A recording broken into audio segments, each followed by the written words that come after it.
Now, I said that there's different type of authentication mechanisms and technologies that we're going to go through. So we're going to look at biometrics, the different types of biometrics, token devices that create one-time passwords, memory and smart cards, and a little bit about cryptography keys, even though we're going to kind of pass over that because we have a whole domain on that. So the first thing we'll look at is biometrics. And biometrics is a technology that's been around for a long, long time. And the industry has kind of been waiting for years for it to come, make its own, just like PKI.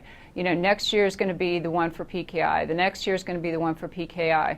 And the same thing happened with biometrics. We thought next year it's going to become more important. Next year the industry is going to want it more. And a lot of biometrics company came and went waiting for that boom.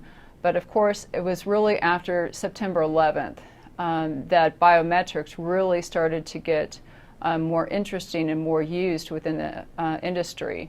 So, because it's hard to move from something cheap like passwords to something more expensive and complex like biometrics. And users, we don't like it as much. It's in our space, it's too personal, but we're getting more and more used to it because we have to provide the necessary level of protection that's required. So with biometrics, there's some type of a reader, there's a scanning device. So you will put, if it's a finger scan, you'll put your finger in there. If it's a palm scan, if it's an iris, there's some type of reader, and it's going to collect the data from that body part and put it in a back-end database. So basically what happens is you go through an enroll process just like any type of user account that's being set up. So if you're used to how user accounts are set up, passwords are assigned, it's really the same thing. There's a user account that's set up on some type of authentication database, and then the user is asked to put, let's say, their finger in the reader. And during the enrollment process, the user will be asked to do that a few times so the reader can get an actual very good read on the information.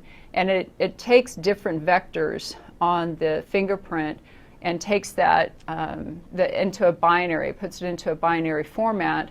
And it depends on the biometric tool. It may encrypt or it may do a hash, but it's not going to go over necessarily in that binary format directly back to the authentication server. So it's going to take the information from your finger, different vectors.